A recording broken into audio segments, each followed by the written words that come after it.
Hi guys, I just want to share with you what I've been doing with some of my paper scraps. I have been sewing them together into a long paper ruffle.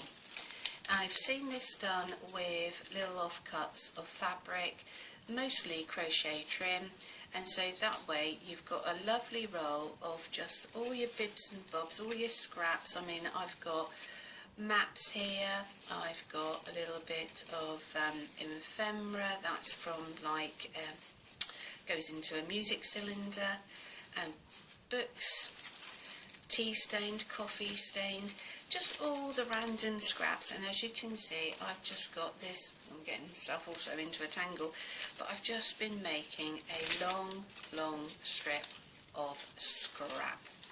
What am I going to do with it? Well, the gist is that maybe, I'm just taking this topper here, I'm just literally going to be able to add and cut and just put it down the side of some of my toppers, or I'm going to cut and then I can just randomly take a pair of scissors, just cut at will, glue down the side, and I've always got this to hand, and it just rolls up into a wonderfully little neat roll, so it's transportable. And just think of the possibilities. I mean, you guys can use your imagination as much as myself, but it's, you know, rolls away nice and neatly, and I'm using up my scraps. I think that's a really poignant idea. So let's put this to one side. I've just got a few scraps here, and what you just do is just randomly fold at will, and you know, it doesn't have to be anything special, could be small. I mean, I'm looking for the rough and ready approach. If you want to sit there and cut your strips into nice neat strips and pleat it really at individual points that are all the same, feel free. And I'm just pressing down. Now, I've just brought recently this little mini travel sewing machine, so it is light enough for me to move it around.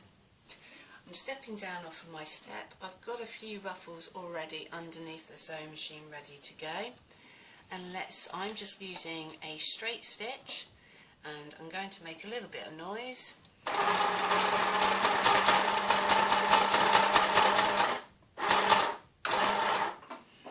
Very simple, just sewing, and I've just left, I'm going to lift this up, I've just left a little bit of the ruffle at the end, so I can now feed my next strip of paper, like so, already pre-done, ready to go.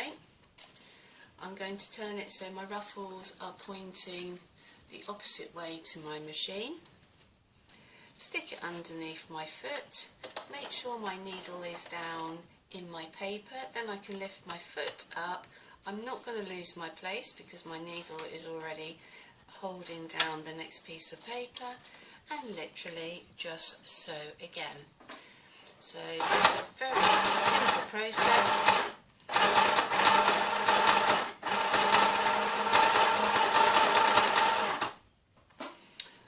Then once finished, lift up the foot.